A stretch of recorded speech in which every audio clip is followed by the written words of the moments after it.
Se acerca. No hay escapatoria. Durante Halloween, desaparece el velo existente entre este mundo y el más allá. Y entonces se abren los infiernos.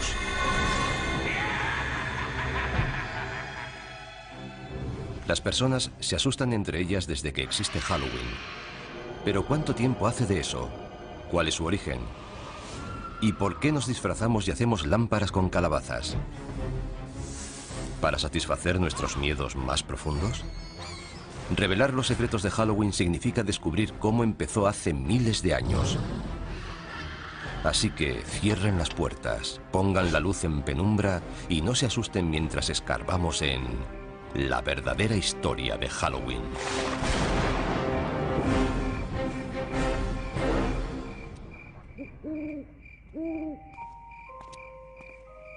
¿Cómo se puede describir Halloween sin que parezca que estás loco? Niños disfrazados van de puerta en puerta y nos amenazan. Nosotros, como respuesta, les damos golosinas. ¿Pero por qué? ¿Por qué tallamos caras en frutos y encendemos dentro velas? ¿Y por qué adornamos nuestras casas con ataúdes y tumbas? Lo cierto es que disfrutamos pasando un miedo de muerte. Halloween consiste en ser otro, en salir de nuestra propia piel. Lo soportamos porque sabemos que es solo una noche.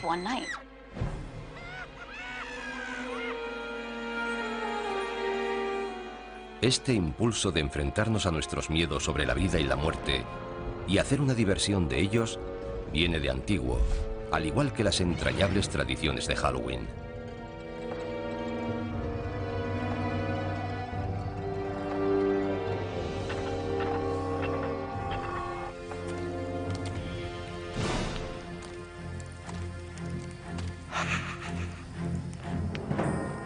Tiene un origen muy antiguo que se remonta al calendario celta. Las tribus celtas dividían el año en una mitad luminosa y otra mitad oscura. El Samhain, su antigua celebración, fue la precursora de nuestro Halloween. Representa el inicio de la mitad oscura. Hace miles de años, los celtas, una de las primeras tribus de Europa, celebraban con hogueras el Samhain, festival de la cosecha, la noche del 31 de octubre, para dar la bienvenida a su nuevo año. Para los pueblos antiguos, la cosecha marcaba la diferencia entre la vida y la muerte. Si se perdían los cultivos, la gente moría de hambre. La muerte siempre estaba cerca. La época de la cosecha podía ser bastante tenebrosa. Los días se hacían más cortos, las noches más largas. Surgen dudas sobre si habrá comida suficiente para todo el invierno. Supongo que es el origen de esta especie de pesadilla. Era como una especie de aviso. Llega el frío y la oscuridad. Juntaos, quedaos en casa y no mandéis a nadie solo en la oscuridad. Pero para los celtas había algo más en Samhain. El Samhain marcaba el paso de la luz a la oscuridad. Era un momento en el que el espacio se volvía permeable, flexible. Por eso no solo el espíritu de los muertos, sino también los de otras realidades podían vagar por nuestra realidad. Y los humanos también podían vagar e incluso perderse en el otro mundo. El velo entre la vida y la muerte era muy fino. Los vivos y los muertos se podían mezclar. Esa es la raíz de las celebraciones de Halloween. Perduran historias de gente que durante el Samhain se perdió en el otro mundo y de muertos que aparecieron entre los vivos. Pero lo cierto es que sabemos muy poco sobre Samhain. Solo podemos suponer que las hogueras dieron lugar a una figura muy familiar en Halloween. Algo familiar, pero que asusta a muchos. El murciélago. Antes de que existiera la electricidad, la única forma de ver a un murciélago era con el fuego. Y es bastante común verlos alrededor del fuego, porque los murciélagos comen insectos, y los insectos se sienten atraídos por la luz. Los murciélagos salen por la noche, y la noche era un tiempo que daba miedo. Si para alguien los murciélagos son lo mejor y lo peor de Halloween, se lo puede agradecer a pueblos antiguos como los celtas. Y no eran la única cultura antigua con costumbres aterradoras. Otros incluso visitaban a sus muertos. Muchas culturas dedican un día o un par de días a celebrar y reconocer la muerte. Un dato interesante es que gran parte de ellas, sobre todo las sociedades agrícolas, lo hacen en la misma época del año, porque en primavera las cosas surgen de la tierra, están muy verdes. Hacia mitad de verano se recoge la cosecha, y en otoño, cuando se acerca el invierno, las cosas mueren.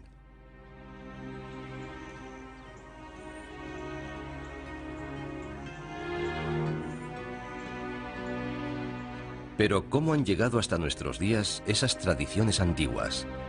En la cultura occidental fueron preservadas principalmente por los cristianos.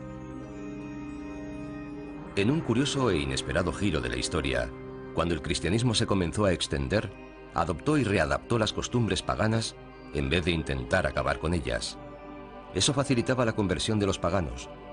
Un festival pagano clave que recibió el maquillaje cristiano fue Lemuria. En él, los celebrantes aplacaban a la muerte y culminaba el 13 de mayo. Era el más espeluznante de los días que tenía el calendario romano para celebrar la muerte. Durante Lemuria, lo que denominaban las larvas, los fantasmas de los fallecidos volvían para perseguir a la gente. Para acallar a los muertos, los paganos romanos echaban leche sobre sus tumbas o les ofrecían pastelitos. Pero en el siglo VI después de Cristo, la Iglesia adoptó Lemuria, convirtiendo el 13 de mayo en el Día de Todos los Santos, un día en honor de los muertos más sagrados de la cristiandad. Establecer esa fiesta fue un intento de cristianizar aquel festival pagano, pero se hizo manteniendo muchos de sus significados. La versión cristianizada de Lemuria tuvo tanto éxito que los líderes de la Iglesia tomaron la decisión de crear Halloween. Trasladaron el Día de Todos los Santos, o Hallows Day, al 1 de noviembre, para quitar toda la fuerza al Samhain pagano. Como Samhain se celebraba la noche del 31 de octubre, antes del Día de Todos los Santos, el 1 de noviembre, la gente comenzó a llamar a Samhain All Hallows Evening, la víspera a All Hallows Day. El término se fue acortando hasta convertirse en All Hallows Even y finalmente en Halloween. Luego, para jugar sobre seguro, la Iglesia dio un paso más, añadiendo una fiesta no solo en honor de los santos, sino de todos los cristianos. El 2 de noviembre se convirtió en el Día de los Difuntos, un día autorizado por la Iglesia en honor de los difuntos. Eso es muy importante para Halloween, porque de ahí nace la asociación de Halloween con los difuntos y lo sobrenatural. Así que, gracias a la Iglesia por inspirar los elementos espeluznantes de Halloween. Pero esperen, todavía hay más. La Iglesia también ayudó a establecer la tradición del truco o trato. Todo comenzó durante la Edad Media, en el Día de los Difuntos, cuando los sacerdotes dijeron a los cristianos que rezaran por las almas atrapadas entre el cielo y el infierno en un mundo de tinieblas llamado purgatorio. El purgatorio no era un lugar agradable. No es el infierno. No es tan malo como el infierno, pero aún así es bastante desagradable. Se sufre atascado allí. Afortunadamente puedes hacer algo por esas almas. Puedes rezar por ellas. ¿Y cómo salían las almas del purgatorio? Según la Iglesia, si se ofrecían oraciones suficientes por ella, un alma podía volar hasta el cielo.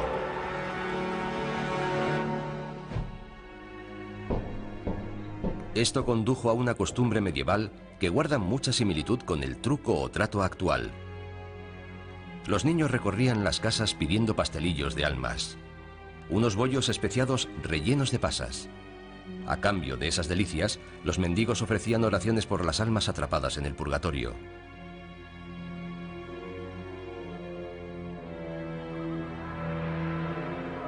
Este precursor del truco o trato actual se convirtió en una preocupación para los cristianos medievales, al igual que otro futuro elemento esencial para Halloween: las brujas. Para la gente de la Edad Media era perfectamente lógico creer que había demonios y brujas. Si había demonios y brujas y eran responsables de las cosas malas del mundo, era lógico perseguirlos y matarlos. Así veían el mundo. El pánico a las brujas del siglo XVI contribuyó a establecer el aspecto del personaje que para muchos personifica Halloween. Casi siempre mujeres, las brujas eran consideradas aliadas de Satán. Seguramente eran curanderas que tenían remedios y ritos transmitidos oralmente de generación en generación. En algún momento, por alguna razón, comenzaron a resultar sospechosas para la gente religiosa que las rodeaba. Y muchos de los símbolos asociados con estas mujeres, que seguramente vivían solas, y por supuesto es probable que fueran excéntricas, se acabaron relacionando con las brujas. Con el tiempo, a medida que más y más mujeres fueron siendo acusadas de brujería, sus objetos cotidianos de cocina adquirieron dimensiones siniestras y se han convertido en iconos de Halloween. Algo tan mundano como una escoba se convirtió en un elemento del mal, además de en un medio de transporte. Otro accesorio presente en la guarida de todas las brujas era perfecto para cocinar pociones maléficas: la marmita. Las marmitas se hicieron muy populares. Naturalmente, era algo que había en todos los hogares de la Edad Media. Era un elemento básico para cocinar. El sombrero puntiagudo de las brujas fue una variación del sombrero de las mujeres del campo medievales. Y por supuesto el misterioso asesino acechante con ojos resplandecientes: el gato. No es de extrañar que se asocie a los gatos con las brujas y Halloween. Los gatos son un poco enigmáticos. Además, suelen estar cerca de los fogones y de las escobas. Por eso se los asocia con la brujería y Halloween. Gatos negros y brujas, cementerios y fantasmas. Los elementos aterradores de la gran noche gótica norteamericana iban tomando forma. Estas figuras macabras no tardaron en pasar al Nuevo Mundo, donde han ayudado a crear el gran espectáculo que conocemos hoy.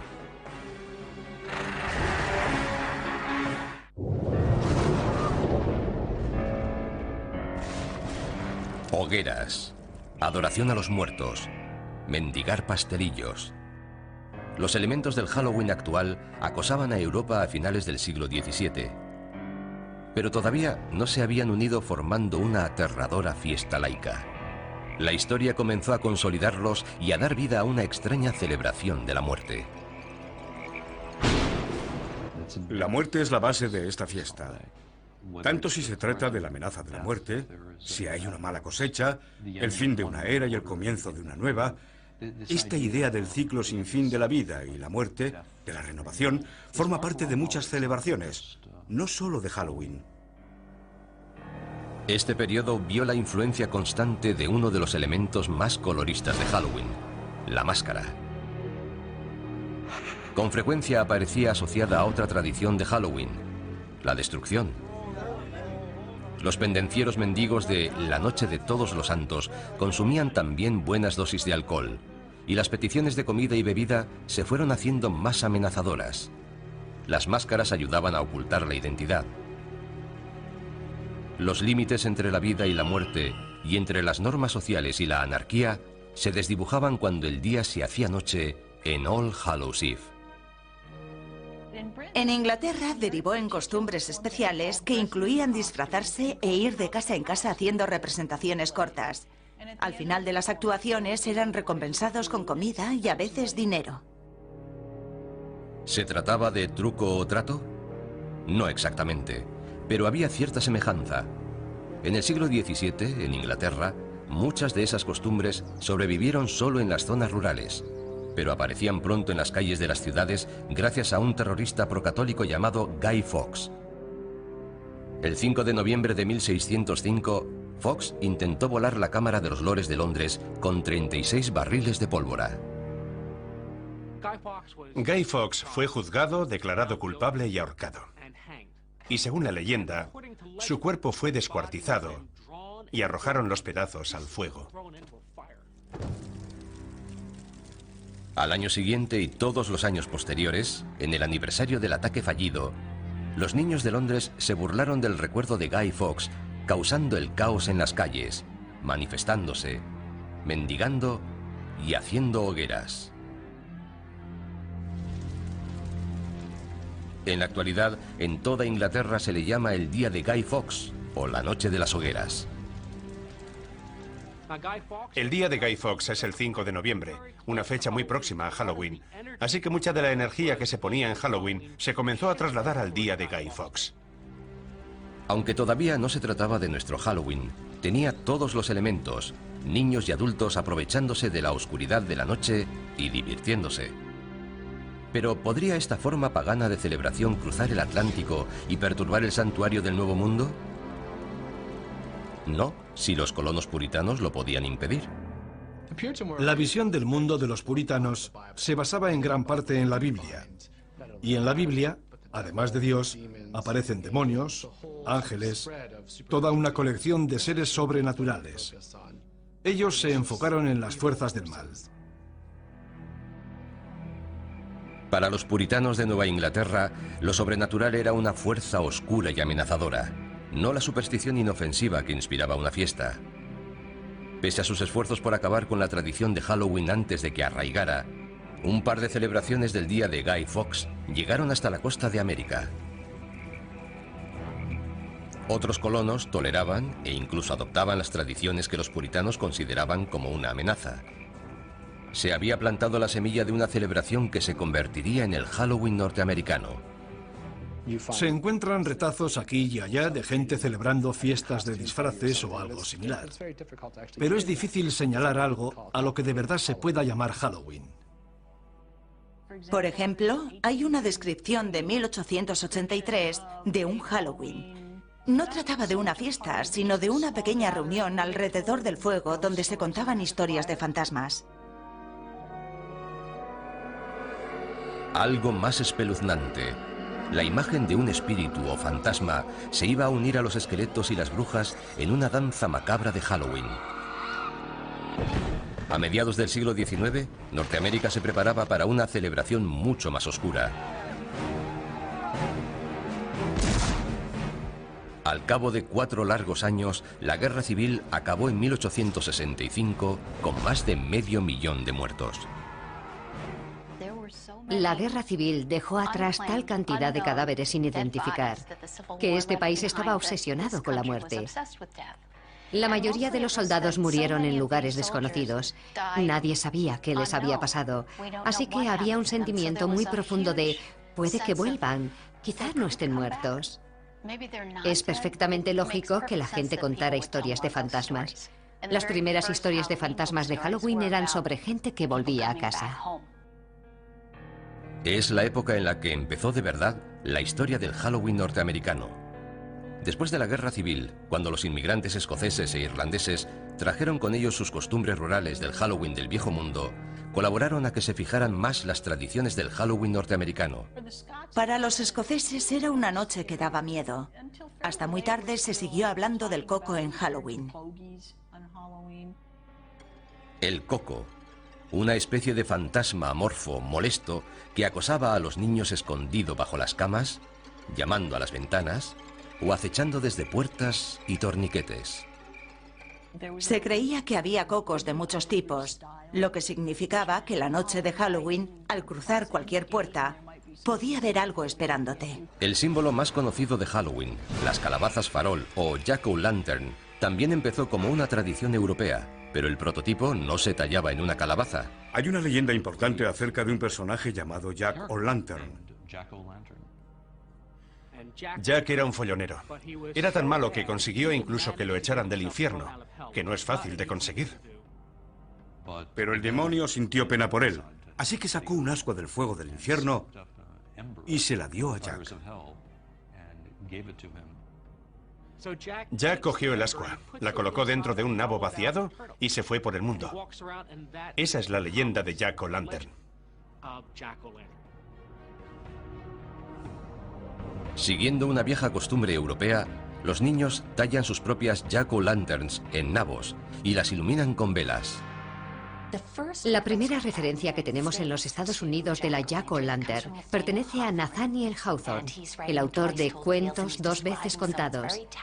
Habla de alguien con un abrigo raído, lleno de agujeros, que cuando se exponía a la luz brillaba como una jack-o'-lantern. Los norteamericanos mejoraron la tradición de la jack-o'-lantern. Cambiaron el duro nabo del Viejo Mundo por una calabaza grande y redonda, y apareció el sello de identidad de Halloween. Durante la Guerra Civil, las posibilidades expresivas de tallar las calabazas eran muy conocidas. La fantasmagórica calavera reducida que era el nabo en el Viejo Mundo había dado origen a algo más impresionante. Por lo general, las calabazas se cosechan hacia Halloween, y los niños se dieron cuenta de que la Jack-o'-lantern podía ser la mejor arma de un bromista la noche de Halloween. Los niños se dieron cuenta de que podían hacer algo fantástico. Podían coger una calabaza, vaciarla y colocar dentro una vela. Luego podían coger la calabaza, colocarla sobre un palo, poner una sábana alrededor e ir por ahí con ella. La podían colocar delante de una ventana y era una imagen aterradora. Las Jack-o'-lanterns se convirtieron rápidamente en la cara de Halloween, y los inmigrantes escoceses e irlandeses también trajeron con ellos el Halloween más bullicioso y bromista. En la noche de Halloween, a finales del siglo XX, había un mundo oscuro de problemas esperando a los muchachos norteamericanos.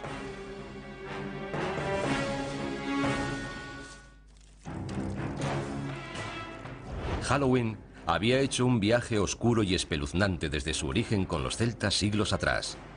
En la Edad Media se convirtió en una celebración cristiana para honrar a los muertos.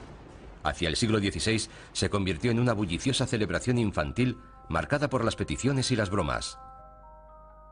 Hacia 1880, Halloween pasó a los pueblos y ciudades de América.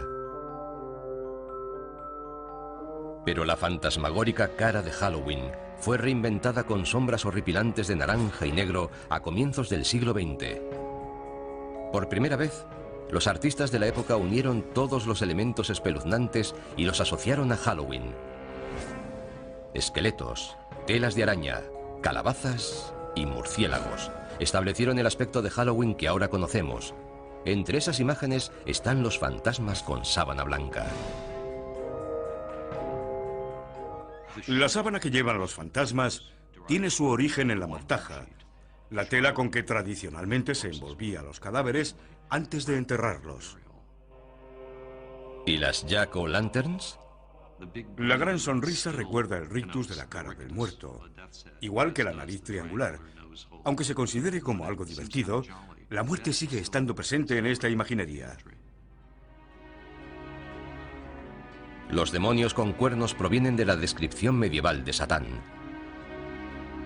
¿Y las brujas? De la histérica caza de brujas que barrió Europa y la América puritana. Las brujas se hicieron muy populares en la primera mitad del siglo XX, por eso se relacionaron de forma natural con Halloween. Pero hubo un cambio en nuestra forma de percibir a las brujas. Las brujas del siglo XIX eran viejas, tenían la nariz grande y verrugas.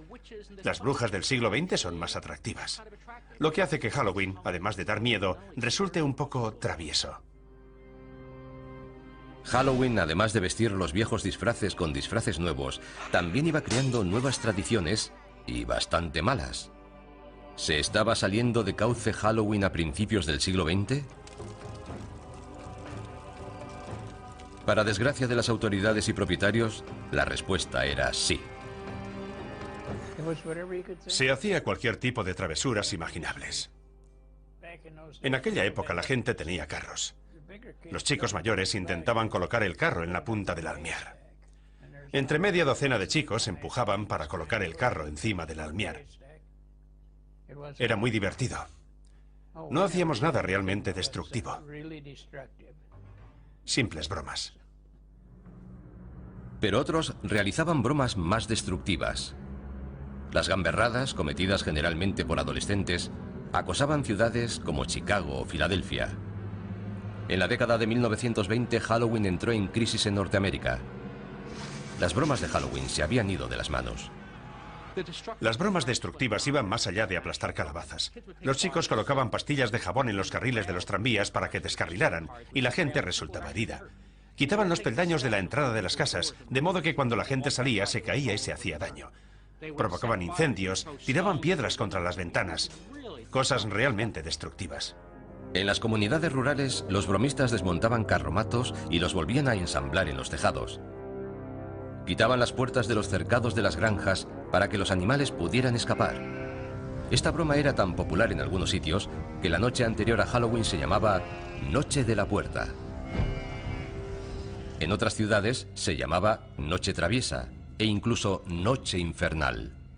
Las bromas de Halloween durante la Gran Depresión puede que fueran, en parte, producto de la desesperación de la época, una excusa para crear problemas.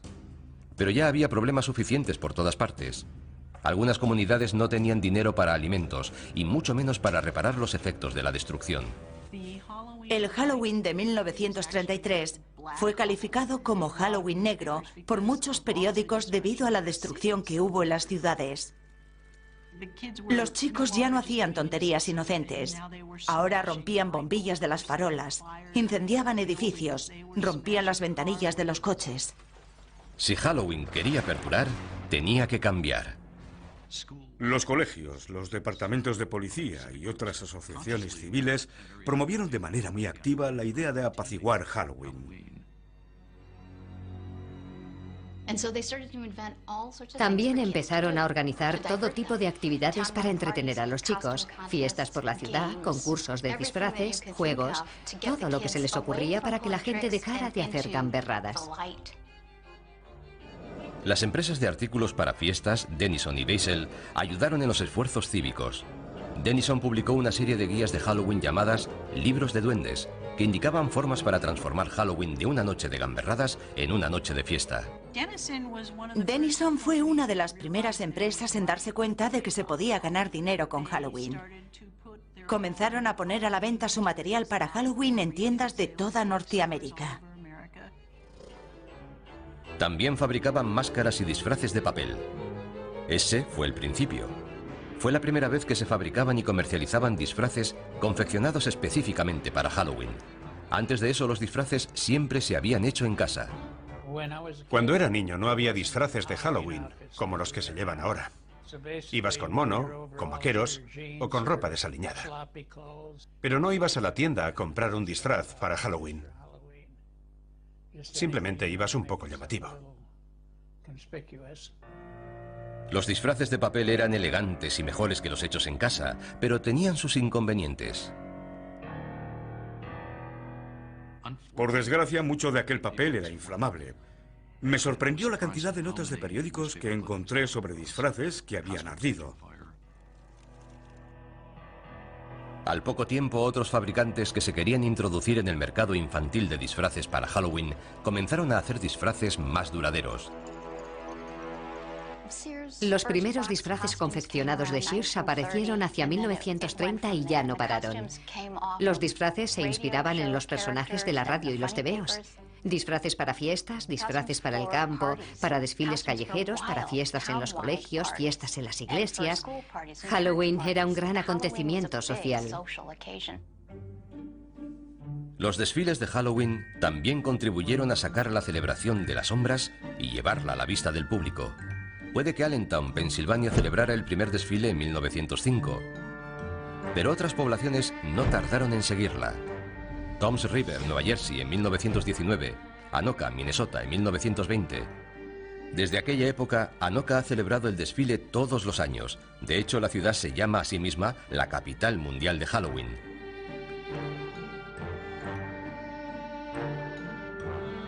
Todos estos esfuerzos por calmar Halloween funcionaron hasta cierto punto.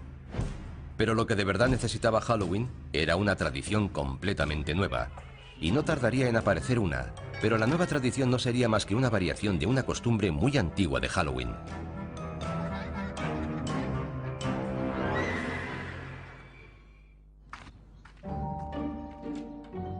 Hola. Truco o trato. La frase que derrama cataratas de caramelos en calabazas de plástico y fundas de almohada por toda Norteamérica la noche del 31 de octubre. Y aunque sea una costumbre con varios siglos de antigüedad, la frase truco o trato tiene seguramente menos de 100 años.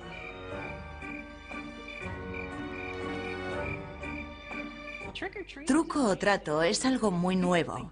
La gente cree que truco o trato tiene siglos, pero no es así. La frase seguramente tiene unos 80 años de antigüedad. La expresión proviene de una broma muy extendida y destructiva que se realizaba en Norteamérica en el siglo XX. En algún momento alguien tuvo la brillante idea de comprar a los gamberros. Los dueños de las casas sobornaban a los niños alborotadores con delicias hechas en casa, treats, como palomitas de maíz y manzanas de caramelo, para evitar las gamberradas, tricks. En 1939, la costumbre y la frase apareció escrita en la prensa. Doris Hudson Moss publicó un artículo en la revista American Home hablando del éxito que había tenido en Halloween abriendo la casa a los chavales del vecindario. Les dio golosinas y no sufrió gamberradas. Funcionó. Con la nueva costumbre llegaron nuevas delicias, no tan caseras como las bolas dulces de palomitas. Los niños empezaron a recibir golosinas compradas en las tiendas, como barritas Mars, Reese Cups y chocolate Hershey. Las golosinas acabaron finalmente con el Halloween alborotador, y había llegado el momento de reinventar Halloween para conquistar Hollywood.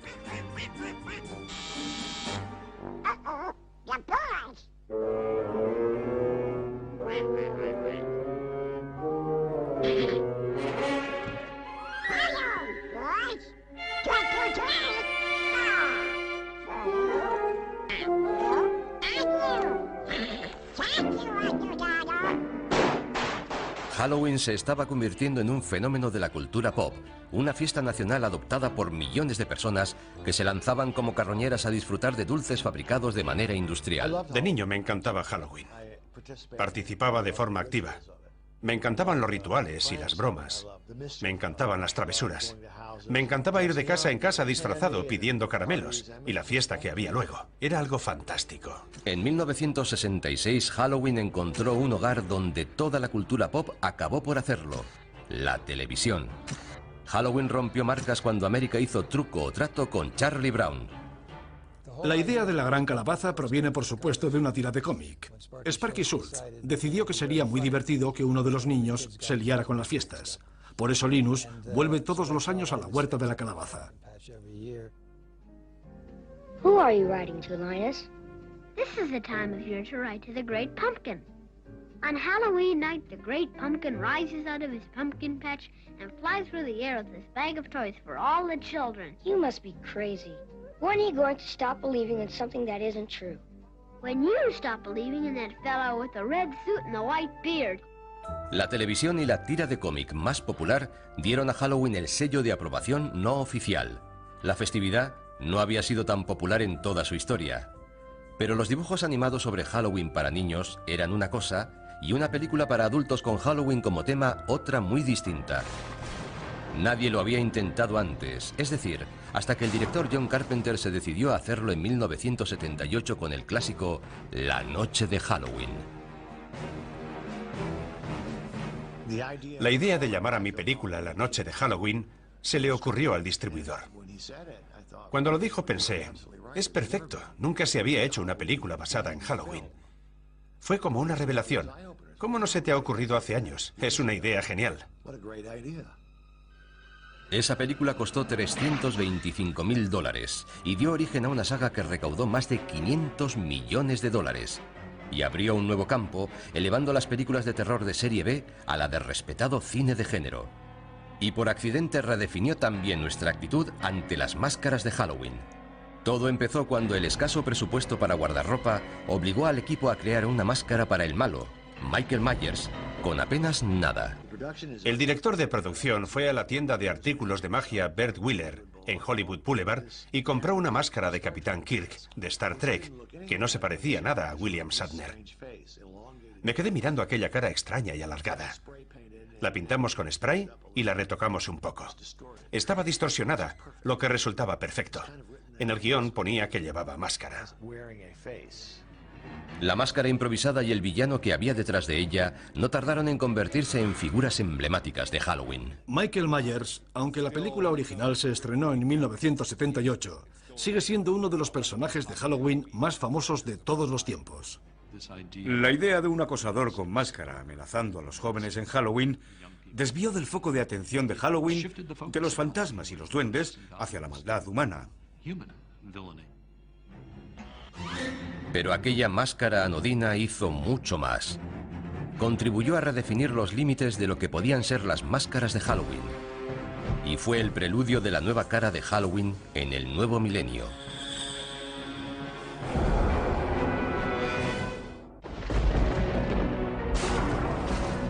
Durante cientos de años, las máscaras y las vestimentas han sido la forma de disfrazarse de los asistentes a las fiestas.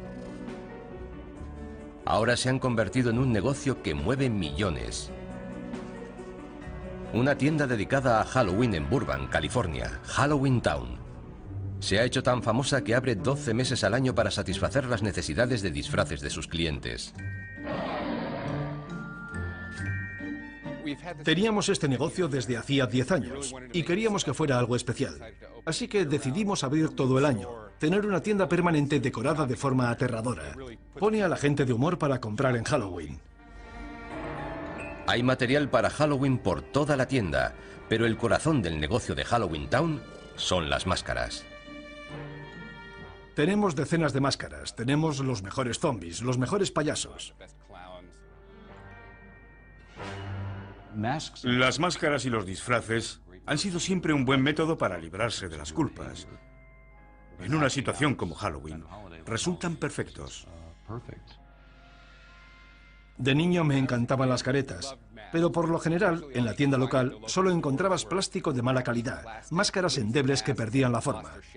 A medida que ha ido pasando el tiempo, ha evolucionado en una forma de arte y se dedica mucho tiempo a modelarlas y pintarlas. Se ha llegado al punto en que puedes conseguir una máscara cara de calidad que rivaliza con las de las películas. Y Wayne Todd entiende de esto. Es artista de efectos especiales en grandes películas. Tenemos muchos clientes que quieren máscaras caras, de calidad, y nos esforzamos en satisfacerlos. Tenemos disfraces de gama alta, chaquetas elegantes y todo tipo de accesorios que no puedes encontrar en otra parte. Intentamos que sea lo que busques, lo puedas encontrar aquí. Las máscaras y los disfraces exclusivos de la actualidad están a años luz de los demonios, brujas, esqueletos y fantasmas de la década de 1960. Pero esa fue la década en la que empezó a cambiar el guardarropa de Halloween. Hollywood comenzó a influir en lo que los niños llevaban para convertirse en sus personajes favoritos de la televisión o el cine. En la actualidad, la tendencia se ha convertido en obsesión. Series de películas como Pesadilla en Elm Street, Scream y La Noche de Halloween han inspirado a legiones de niños a vestirse para matar. Llevar la máscara del asesino, del fantasma o del esqueleto te da una sensación de seguridad y también de poder. Porque el monstruo no te puede atrapar si tú eres el monstruo. Las máscaras de los asesinos psicópatas forman parte de la evolución de los gustos en Halloween. La única regla ahora es que no hay reglas. Las máscaras se inspiran en la cultura pop, la religión, la política, lo que sea. Y cada vez más las caras que hay detrás de ellas no son de niños, sino de adultos. Halloween se ha convertido en una actividad para adultos. Y no creo que fuera ese el caso hace 50 o 60 años. Se trata de un día específicamente dedicado a que puedas ser lo que no eres normalmente. Te puedes ocultar detrás de una máscara, puedes llevar ropa que jamás llevarías el resto del año, y la gente disfruta con ello. Lo cierto es que el Halloween del siglo XXI es tanto una fiesta para adultos como para niños. Tenemos niños que han crecido y sienten mucha nostalgia por Halloween. Así que Halloween vuelve a cambiar y se convierte en una celebración para adultos. El negocio actual de Halloween atiende a todo el que se quiera unir al espíritu de la celebración con fiestas temáticas y atracciones como casas encantadas. Hace 50 años, cuando eras demasiado mayor para truco o trato, te tenías que quedar en casa repartiendo caramelos. No tenías actividades para hacer. En la actualidad hay una industria imaginativa de casas encantadas para adultos. En los Estados Unidos funcionan todos los años unas 4.000 casas encantadas.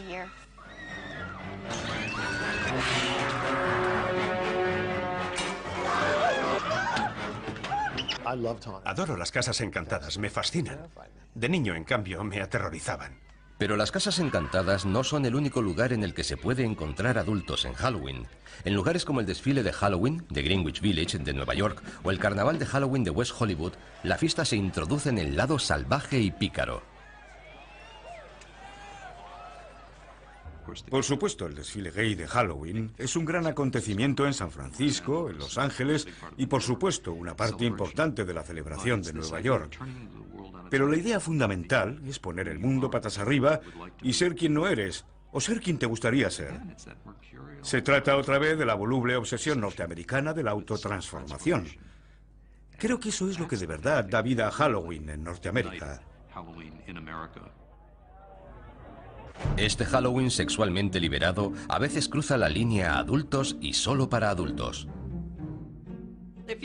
Si observas los disfraces que se venden en la actualidad para adultos, los disfraces para mujeres parecen disfraces de prostituta. La enfermera sexy, la criada sexy, la sexy lo que sea. Ahora, los adultos están yendo un paso más allá. Se aprovisionan de golosinas hechas especialmente para Halloween y acompañan a sus hijos de puerta en puerta la noche de Halloween. Los que se dedicaban al truco o trato en los 70 y los 80 aprovechan la oportunidad de revivir el Halloween de su infancia y se disfrazan por completo, supuestamente para vigilar a sus hijos. Halloween ha asustado a los niños durante años y ahora asusta también a los padres. Les da miedo mandar a sus hijos sin supervisión a un mundo hostil lleno de caramelos envenenados y manzanas con cuchillas de afeitar. Pero no deberían tener miedo. He crecido oyendo hablar de manzanas con cuchillas de afeitar. Está claro que se trata de una leyenda contemporánea, de una leyenda urbana. Existe una gran preocupación social al decir a los niños que acepten caramelos de desconocidos.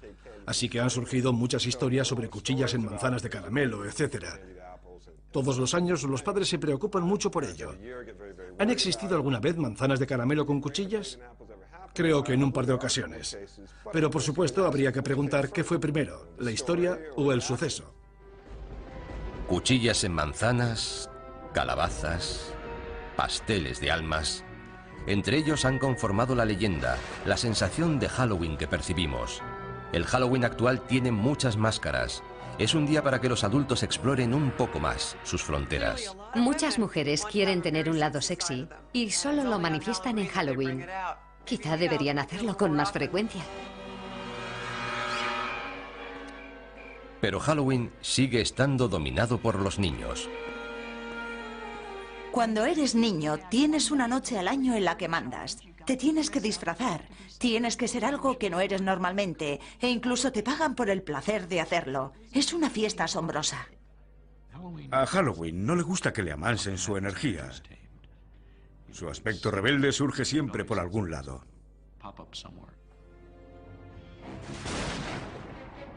Si miramos con atención, veremos que Halloween es un escaparate de todo lo que teme el hombre. A lo largo de los siglos hemos aprendido a convivir con lo que más nos asusta. Y ahora, el 31 de octubre, convertimos nuestros miedos en diversión. Así que cuidado con las casas encantadas y las puertas chirriantes, las sábanas hinchadas y la luna llena. Y no te sorprendas si una calabaza sonriente te desea ¡Feliz Halloween!